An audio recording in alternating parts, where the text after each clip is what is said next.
Hello, everyone, and my name is John Olson, and I'm going to talk a little bit about the SR-71 and my involvement, or my team's involvement, in the development of the software that flew the SR-71 missions. I think before I start, I'll tell you first how I got involved or re-involved with the SR-71 after more than 50 years. I live in a retirement community and we have a book club, and somebody asked, well, what are you going to write for your next book? And I said, I don't know. And they said, well, what was the most important thing you've ever done in your life? And the answer to that question came quickly. I managed the team that wrote the software that flew the SR-71 for 22 years. And they said, well, that's it, write a book about it. So, excuse me, I got the old team together, those that were still alive, I should say. I was able to find most of the key members, and together we put together the story of our software development, and then I published it in a book called, and I'm getting the book, The Black Line. And The Black Line is the story of the software development for the SR-71. And it also has testimonies from the ground crew and from the pilots. And the pilots and co-pilots, or RSOs as they were called, told some interesting stories about some of their missions. So that's my brief commercial, The Black Line, available on Amazon. Now let's get into the substance of the talk. So back in 1961, I was working for IBM, and IBM was moving to Poughkeepsie, New York, and I didn't want to move to Poughkeepsie, New York. So I took a job, software development, in the applied mathematics department for Brookhaven National Laboratory on Long Island. And I worked there for 3 years, and it was a great job. And then one day I saw an ad in the Newsday newspaper, the Long Island newspaper, and the ad was looking for software developers for a very important defense project, TBD, they didn't say. So it was a full-page ad. It looked interesting. I called the number on the ad and set up an interview and was hired on the spot. And that started the SR-71 journey. I was put in a cubicle for, I think, 6 weeks or something like that while I got my top secret clearance. And then I started work on the project, and the software was written almost completely in Fortran. The exception to the rule when I had to go to machine language was when there were deficiencies in the control data operating system or subroutines that supported Fortran. In those cases, I had to actually change the Fortran library from control data and make the corrections so that the Fortran would work properly and we could do our job properly. So the software was written in Fortran. The first phase of the software was called the alpha phase. And in the alpha phase, it was fairly simple. What we had to do was just, given the inputs of the targets, the reconnaissance targets, we had to come up with the best possible flight path through those targets, and at the very end generate a big map on a high-speed, large-scale plotter. And that was it. I had to go out to Edwards Air Force Base. A lot of the work was done on the Air Force Base, and at that base we worked in the Mojave Desert in a trailer, and the trailer was air conditioned, obviously, but the air conditioning didn't always work. And there I was the team leader at that point, and debugging the software that a lot of other people contributed. So the Air Force eventually accepted the software for the alpha phase. That was in 1966. In 1965. In 1966, we started the beta phase, and the beta phase was to be developed in Beale Air Force Base in California, near Sacramento. The software effort there was much more complex. We had to basically solve the traveling salesman problem. Let me describe that. We had a set of inputs provided by the Air Force for a test, for a set of tests, I should say. And in these tests, we were given the coordinates of the prioritized coordinates of targets that they would like to cover with the sensors of the SR-71. We were also given what were called avoidance areas. These were enemy installations, radar installations, missile sites, and so on. So we had to optimize the flight to hit the high priority targets, as many as possible, but at the same time avoid the avoidance areas. It gets more complicated than that, or it was more complicated than that, because the plane had cameras that needed to focus on the sites, and we had to avoid the sunlight. So we had to bank the plane properly to hit the target, and at the same time avoid the sun.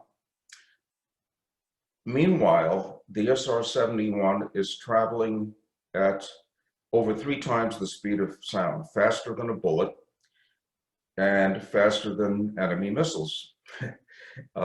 Many enemy missiles were fired, hundreds of them, and not one came even close to the plane. So that was the problem, and it was called MP squared, mission planning squared. And I went out to Beale Air Force Base, spent a lot of time there debugging the software, and finally in 1967, the Air Force accepted the software. And the plane flew for 22 years with the same software. The only changes were made by the Air Force were for different levels of Fortran, a different computer. I think they went to a Nova computer, and also improved sensors over the 22 years. But otherwise, the basic logic remained intact for a total of 22 years. I'm going to pause right now. Hold on. Continuing. So, how did I get involved in software to begin with? That's a question I'm sure that a lot of you are asking. Did my education prepare me for the task? The answer to that is there was no computer science in 1961. IBM was still developing Fortran. As a matter of fact, when I worked at IBM in 1961 to 1962, Fortran was in its, I don't know, second or third revision, but it was still in development to a great extent. When I went out to Brookhaven National Laboratory, the control data computer that we had, the IBM computer, we had a control data computer also, but we had an IBM computer, a 7090, And that was the one tasked with a lot of the mathematical equations relating to bubble chamber physics and accelerator physics. So there was no computer science back then. My background was in mathematics. I did very well in mathematics at college. And in 1960, before IBM, I was working as a clerk for a textile company. And I saw an ad in the newspaper from IBM. They were testing mathematics students to see if they were ready, capable of programming. And I took the test and I passed, and I was hired by IBM as a programmer trainee, just based on my math skills and the math that I had in college. So that's how I started. That's how I got into software development. Software development back then, if you were a commercial software developer, you developed in COBOL. If you were a scientific programmer, you did your development in Fortran. And for us geeks that that wanted to dabble and get closer to the machine, there was the machine language or assembly language associated with each and every machine. I loved the assembly language. I liked looking at core dumps and looking at things in Octal and trying to figure out where the software broke and why, and looking at the assembly language versions of the Fortran compiler and trying to figure out, what's going on and what went wrong. So I got deep into assembly language at Brookhaven. And there was actually a time when there was a problem in the IBM operating system on the 7090, and I had to patch the operating system. So I had to create a binary card in machine language, punch it on a key punch in binary, and feed that card in binary to an online card reader for the computer. So that's about as primitive as you can get. Back then, as I talked about in the book to some extent, it was, I like to use the expression bear skins and knives. It was very, very primitive. That was software development back then. And considering that we flew a plane for 22 years with fairly primitive tools, I think we did a pretty good job. Pat myself on the shoulder. So again, a quick pause. Hold on. There are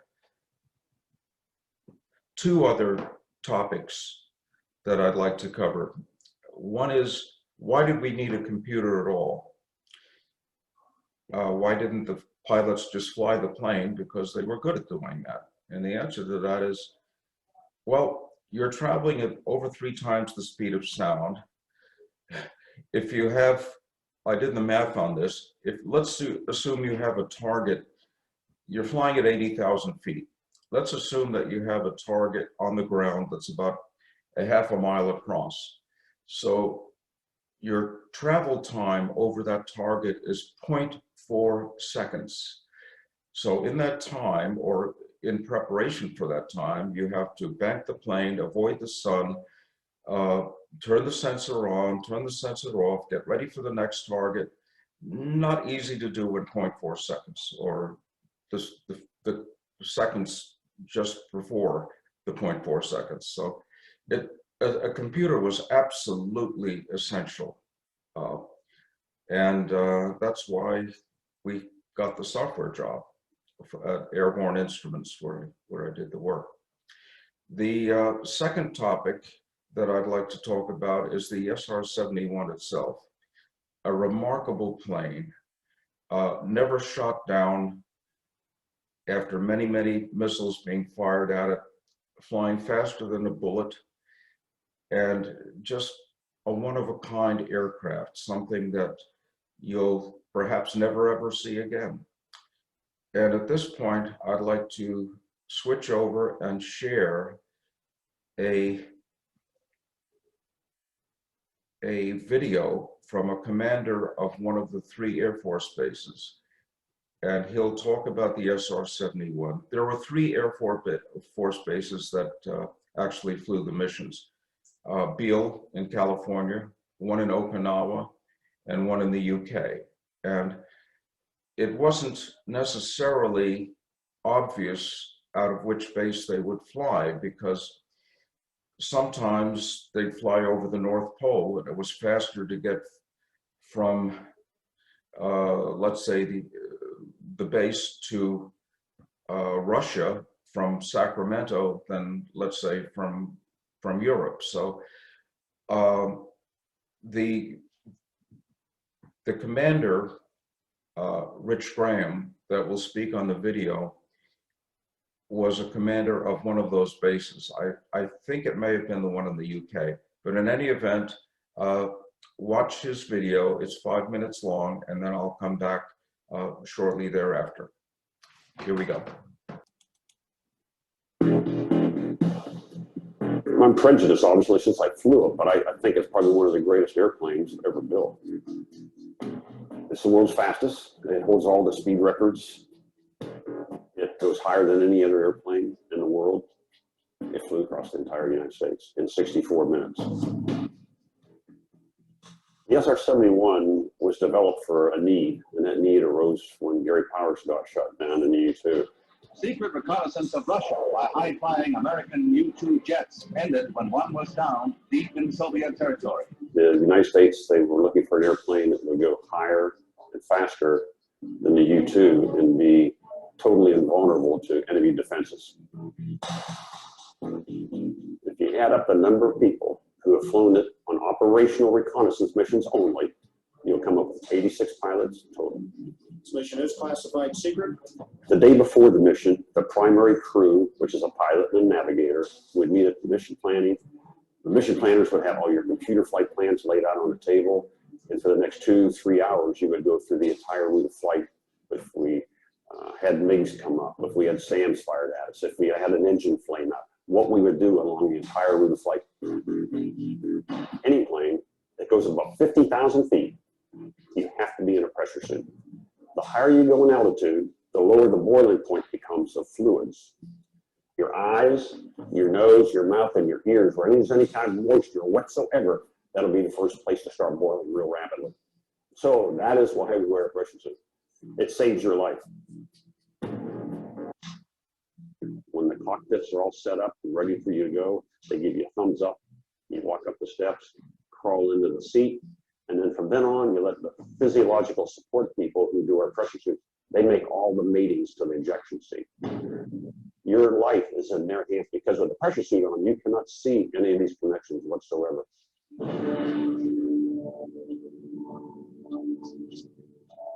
An average mission was probably 3.5 to 4 hours.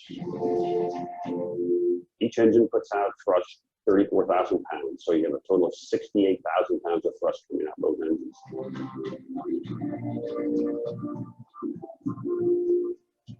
Those pointy things in front of each engine, those are called the spikes. Those spikes retract back into the inlet the faster and faster you go. And what it's doing is capturing the shock waves right at the very pointy tip of it that reaccelerates it at the back.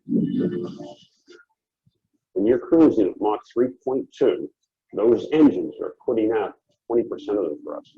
The inlets are putting out the other 80% of the thrust. The altitude we flew at was anywhere between 70 to 85,000 feet.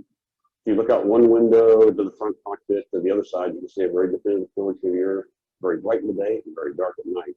From about 45 degrees above the horizon, the stars were out in the daytime. And one of the sensors we had was an optical camera, which we called our technical objective cameras. They could get down to resolution from 80,000 feet to about 3 to 4 inches resolution. We went up to Murmansk and Vladivostok. When we imaged them, they could tell exactly what nuclear subs were there, where the carriers were at each of the ports all the time. this airplane is on the leading edge of stealth technology. The airplane is very smooth underneath. There's no edges or jagged places that get a good radar return from. The black tends to absorb radar rather than bounce it. The paint has very minute particles of iron inside of it, and that tends to absorb and suck up the radar rather than attenuate it back down to the ground. We fly the airplane. Now I park the airplane, I shut down the engines, I go to the debriefing. Now our intel folks, they work all through the night getting this image processed and get the intelligence out to the right folks. So there's a lot of people before you fly it, a lot of people working while you're flying it, and then a lot of people after you fly it. There was a lot of politics in retiring the SR.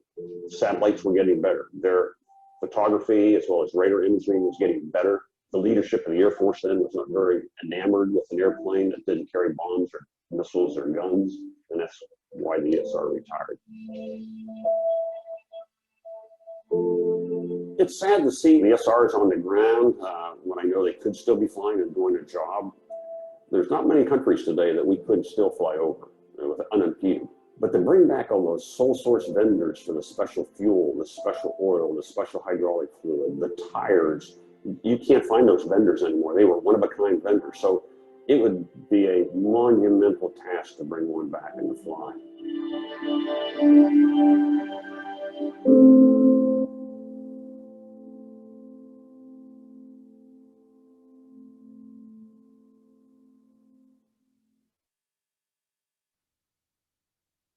And welcome back.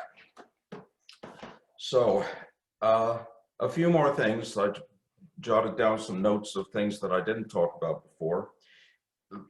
What is it like to have top secret clearance? It's crazy.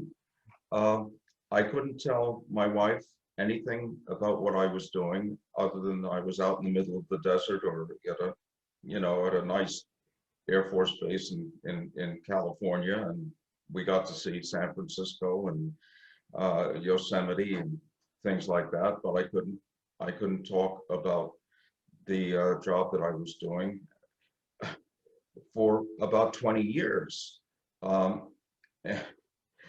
And finally, in 1990, I think, the plane was declassified. The plane was declassified, but not the sensors. So at that point, I could, in fact, talk about what I was doing vis-a-vis the software effort. But the top secret clearance was wild and crazy. The phones were tapped occasionally, and it was, very interesting.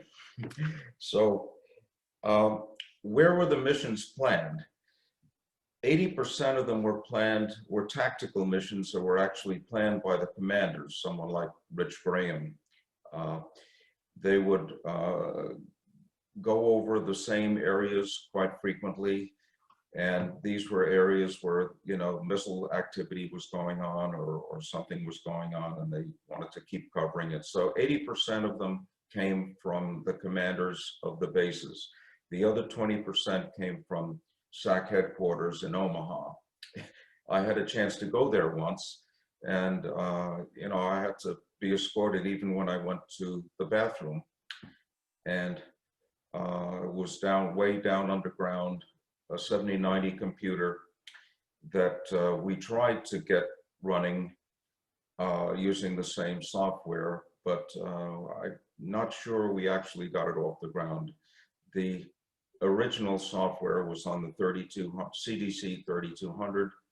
I think the Air Force migrated it to a Nova computer, but I'm not sure it ever got running on the 7090 at SAC headquarters. The Fortrans were very, very different. The machines were very, very different. And it was a challenge that I don't think we were quite up to doing. But in any event, it worked well on the 3200, and that was the computer that was installed at the various Air Force bases. Anything else that I needed to go over? Oh yeah, software development now. I never got into some of the new languages, C and C++ and things like that evolved over the years. As I left Airborne Instruments, as I did in 1967, and went to work at a number of places. I always stayed with Fortran. In fact, less so Fortran and more machine language. I became an expert in machine languages, and I learned, gosh, about 10 or 12 of them for different computers, and Honeywell computers, control data computers, and DEC computers. And I got involved with the DEC PDP-10 and did a lot of newspaper automation back in the 80s. So, but it was always machine language, assembly language. I sort of left Fortran behind with the SR-71 and specialized in assembly language development efforts. And that was fun. So I'm going to stop the video and we will have our question and answers. And I hope you have lots of questions, because I hope I have lots of answers. Take care, and think about buying the Black Line on Amazon. Take care. That's the commercial.